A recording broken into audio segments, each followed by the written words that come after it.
Terungkapnya ambisi Perdana Menteri Israel Benjamin Netanyahu soal Israel Raya memicu kemarahan serentak negara-negara Arab. Perdana Menteri Israel Benjamin Netanyahu sebelumnya buka-bukaan ingin meluaskan wilayah negara Zionis Israel. Dalam wawancara terbaru, ia mengungkapkan impiannya menyaksikan negara yang meliputi Israel Raya. Perdana Menteri Benjamin Netanyahu mengatakan bahwa ia merasa sedang menjalankan misi bersejarah dan spiritual. Ia juga mengatakan sangat terikat dengan visi Israel Raya.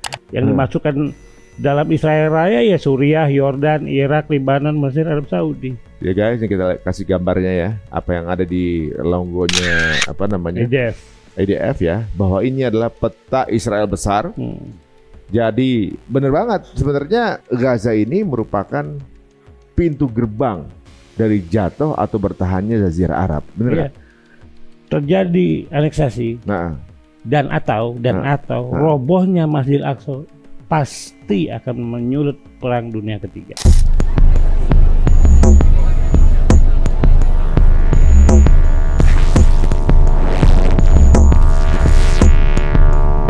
Israel Raya merujuk pada konsep ideologis yang disusulkan oleh beberapa kelompok di Israel yang bertujuan untuk memperluas wilayah negara Israel melebihi batas-batas yang diakui PBB dan komunitas internasional, termasuk ke dalam wilayah-wilayah yang dihuni oleh warga Palestina. Konsep ini kali melibatkan keyakinan bahwa seluruh tanah yang dianggap sebagai tanah Israel atau Eretz Yisrael harus menjadi bagian dari negara Israel. Satu aspek dari ide Israel Raya ini adalah dukungan terhadap pemukiman Yahudi di tepi barat, di mana lebih 700.000 pemukim telah ditempatkan sejak Israel merebut wilayah tersebut pada tahun 1967. Pemukiman ini seringkali menjadi sumber ketegangan dengan banyak kritik yang menuduh bahwa pemerintah Israel mendukung atau mengizinkan kekerasan yang dilakukan oleh pemukim terhadap warga asli Palestina. Israel Raya juga berhubungan dengan kebijakan politik sayap yang semakin dominan di Israel, yang terlihat dalam pendidikan dan juga kurikulum yang lebih menekankan pada keunggulan identitas Yahudi, seringkali mengabaikan hak-hak warga non-Yahudi. Setelah Perang 6 Hari pada tahun 1967, ketika Israel berhasil menguasai lebih banyak wilayah Arab, gagasan untuk memperluas wilayah ini menjadi lebih nyata di kalangan sebagian kelompok pemukim Yahudi dan para pendukung ideologi Zionisme yang ekstrim. Mereka berargumen bahwa wilayah-wilayah tersebut harus menjadi bagian dari Israel Raya sebagai bagian dari sejarah dan identitas Yahudi.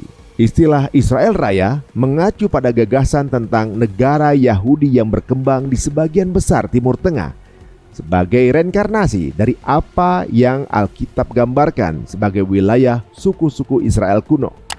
Kerajaan Israel atau tanah yang dijanjikan Tuhan kepada Ibrahim dan keturunannya.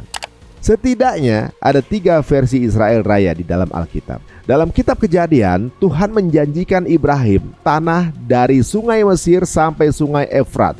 Dalam kitab Ulangan, Tuhan memerintahkan Musa untuk memimpin orang-orang Ibrani dalam pengambil alihan tanah yang mencakup seluruh Palestina, seluruh Lebanon, dan sebagian Yordania, Syria, dan juga Mesir. Dan dalam kitab Samuel menggambarkan monarki bersatu yang didirikan oleh Raja Saul dalam Alkitab.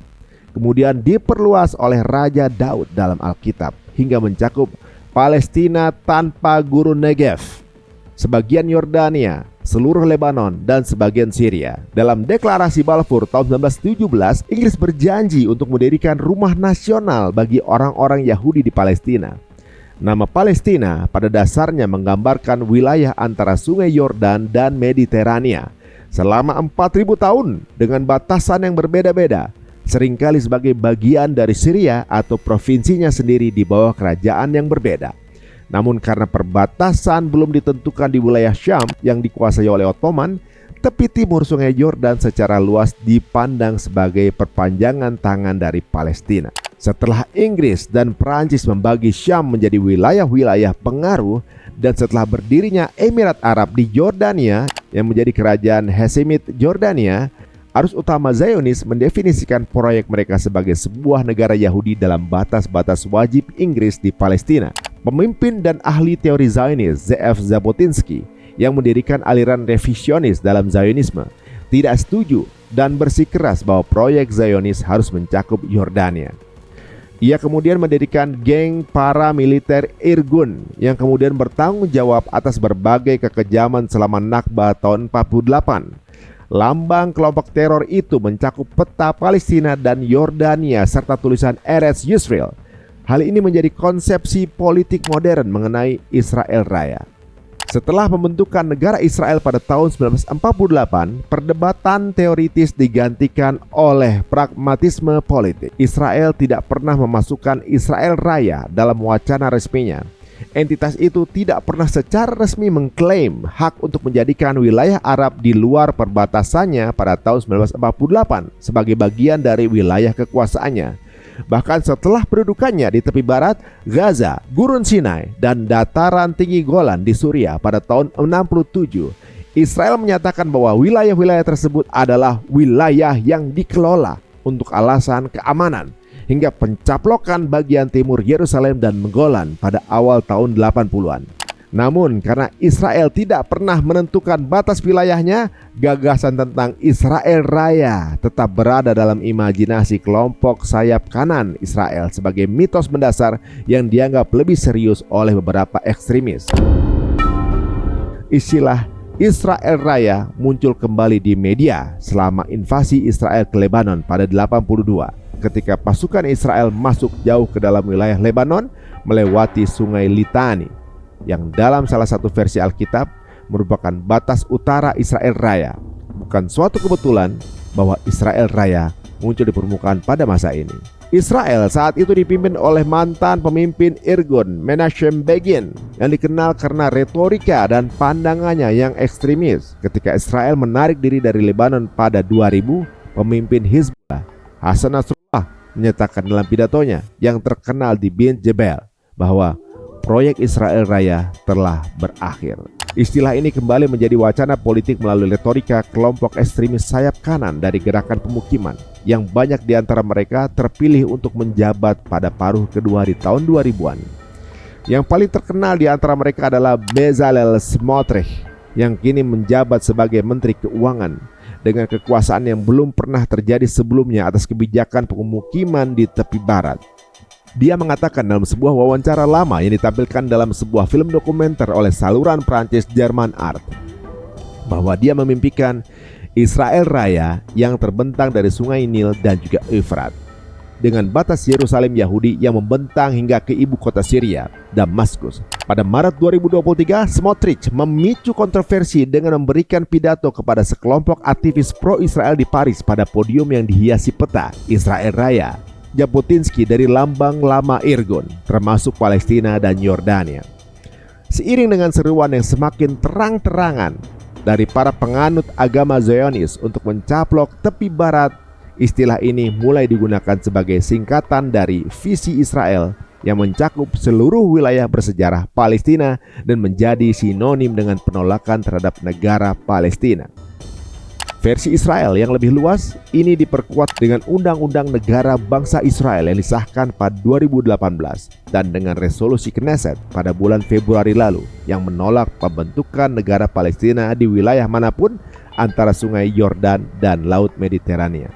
Genosida di Gaza dan kejadian-kejadian di seluruh wilayah tersebut juga telah memberikan napas baru pada gagasan Israel Raya sejak dimulainya genosida saat ini.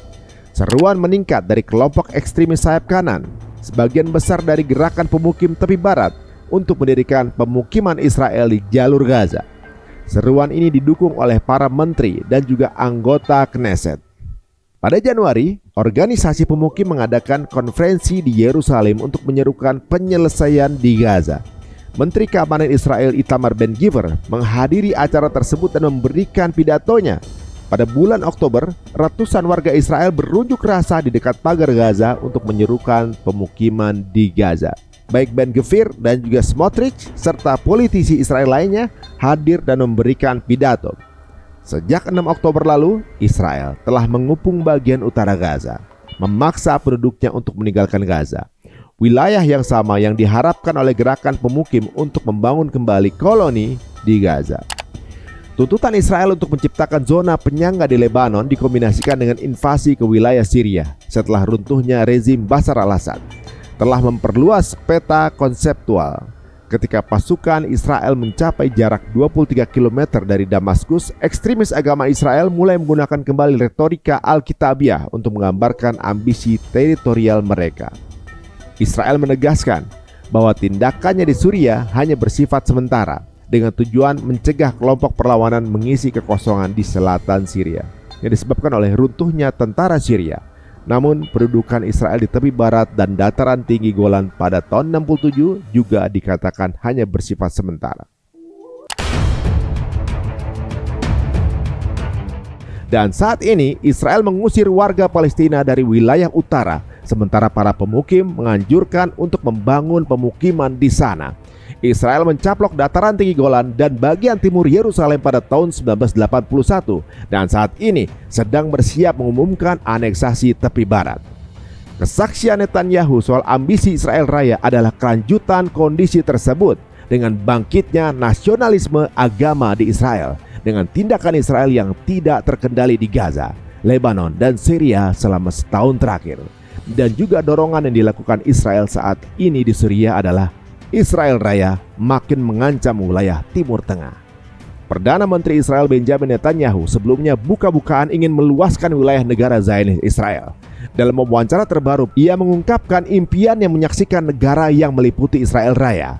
Perdana Menteri Benjamin Netanyahu mengatakan bahwa ia merasa sedang menjalankan misi bersejarah dan spiritual. Ia juga mengatakan sangat terikat dengan visi Israel Raya yang mencakup wilayah yang direncanakan untuk negara Palestina di masa depan dan juga wilayah yang merupakan bagian dari Yordania dan Mesir saat ini. Arab Saudi, Qatar, Yordania, Mesir, dan Liga Arab pada hari Rabu mengecam pernyataan Perdana Menteri Israel Benjamin Netanyahu ini untuk mengenai apa yang disebutnya visi Israel Raya. Mereka menggambarkan ambisi Netanyahu itu sebagai serangan terhadap kedaulatan negara-negara Arab. Kantor berita resmi Saudi Press Agency atau SPA melansir bahwa kerajaan Arab Saudi mengutuk keras pernyataan yang dikeluarkan oleh Netanyahu mengenai Israel Raya ini. Kerajaan menolak ide-ide dan juga proyek-proyek pemukiman dan ekspansionis yang diadopsi oleh otoritas pendudukan. Kementerian Luar Negeri Saudi menegaskan hak historis dan juga hukum persaudaraan rakyat Palestina untuk mendirikan negara merdeka mereka. Mereka memperingatkan komunitas internasional terhadap kegigihan pendudukan Israel dalam melakukan pelanggaran terang-terangan yang melemahkan fondasi legitimasi internasional, secara terang-terangan melanggar kedaulatan negara dan mengancam keamanan dan perdamaian regional dan juga global. Kementerian Luar Negeri Yordania menggambarkan pernyataan Netanyahu sebagai eskalasi provokatif yang berbahaya, ancaman terhadap kedaulatan negara dan pelanggaran hukum internasional dan piagam PBB. Justru juru bicara Kementerian Sufyan Al-Qudah menegaskan dalam pernyataan yang dimuat oleh kantor berita resmi Petra bahwa kerajaan dengan tegas menolak pernyataan provokatif tersebut. Pada intinya, mereka yang bernama negara Israel adalah bukan bangsa asli Bani Israel. Mereka adalah Ashkenazi. Dan kelicikan tersebut telah berakar turun-temurun dari masa yang lalu. Sampai saat ini, apapun keputusan dunia atas Israel, mereka dengan mudah melanggarnya. Dan konsep Israel Raya secara detail kami telah bahas di episode podcast kita di Cerita Untung. Ini emblemnya bednya ya. Ini kan peta ini, Greater Israel ya, yang dimasukkan dalam Israel Raya ya Suriah, Yordan, Irak, Lebanon, Mesir, Arab Saudi. Ya guys, ini kita kasih gambarnya ya, apa yang ada di logonya apa namanya? IDF ya, bahwa ini adalah peta Israel besar. Jadi benar banget sebenarnya Gaza ini merupakan pintu gerbang dari jatuh atau bertahannya Jazirah Arab. Benar ya, terjadi aneksasi. Dan atau robohnya Masjidil Aqsa pasti akan menyulut perang dunia ketiga. Dan mereka mengklaim bahwa ini adalah pesan dari Tuhannya Abraham.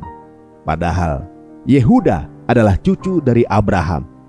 Tidak pernah ada Yahudi di masa sebelum Yehuda. Dan Abraham bukan seorang Yahudi, melainkan seorang pria yang lahir di Irak. Dia berkebangsaan Arab. Where's the logic? Menurut pendapat kalian gimana? Tulis di kolom komen.